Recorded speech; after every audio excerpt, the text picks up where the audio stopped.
நான் தெரிந்து கொண்ட பாத்திரமாயிருக்கிறான். அப்போஸ்தலர் 9:15. மிகப்பெரிய நிறுவனம் ஒன்றில் பொறுப்பான பணிக்கு ஆள் தேவை என்கிற விளம்பரத்தை பார்த்து பலர் விண்ணப்பித்தார்கள்.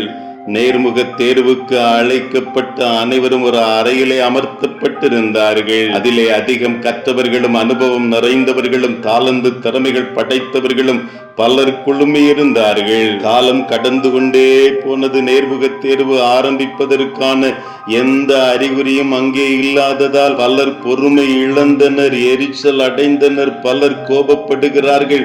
அப்படியே ஒருவருக்கொருவர் பேசிக்கொண்டே இருக்கிறார்கள். அப்பொழுது அதிகாரி ஒருவர் வருகிறார். வந்தவர்களிலே டைட்டஸ் என்கிற வாலிபனை தெரிந்தெடுத்து விட்டதாக சொல்லிவிட்டு கடந்து போய் விடுகிறார். அனைவரும் அதிர்ச்சி அடைந்து கேள்வி கேட்கிற பொழுது அந்த பொறுப்பான நபர் பதில் சொல்லுகிறார். கண்காணிப்பு கேமரா மூலம் உங்கள் அனைவரையும் கண்காணித்துக் கொண்டிருந்தோம்.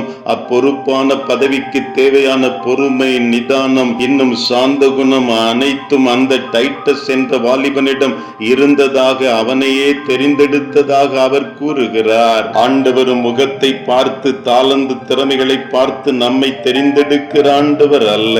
அவர் உள்ளான இருதயத்தை பார்த்தே அவர் தெரிந்தெடுக்கிறவர் என்பதை வேத வசனத்தின் மூலமாய் நன்றாய் அறிந்திருக்கிறோமே. தவறான நம்பிக்கைக்காக வைராக்கியம் பாராட்டிய சவுலுக்கு தேவன் தன்னை வெளிப்படுத்தினாரே. அவர் சித்தம் செய்ய தன்னை அர்ப்பணித்தான். ஏராளமான நிருபங்களை எழுதி சாதனை பட்டியலிலே இடம் பெறுகிறானே. பெருமையாக பேசக்கூடிய அனைத்து மேன்மைகளையும் குப்பையாக எண்ணுகிறான், நஷ்டம் என்று எண்ணுகிறான். ஆடுகளை மிகுந்த ஜாக்கிரதையுடன் மேய்த்துக் கொண்டிருந்த தாவீதையே இஸ்ரவேல் ஜனங்களை ஆளும் அரசனாக ஆண்டவர் தெரிந்தெடுத்ததை வேத வசனத்தின் மூலமாய் அறிந்து கொள்ளுகிறோமே. சாந்த குணமுள்ள மோசேயை, கடின இருதயம் படைத்த இஸ்ரவேலரை கானானுக்குள் வழிநடத்தும்படியாய் ஆண்டவர் தெரிந்தெடுத்து மிகப்பெரிய கூட்டத்தின் தலைவனாய் மாற்றிவிட்டாரே.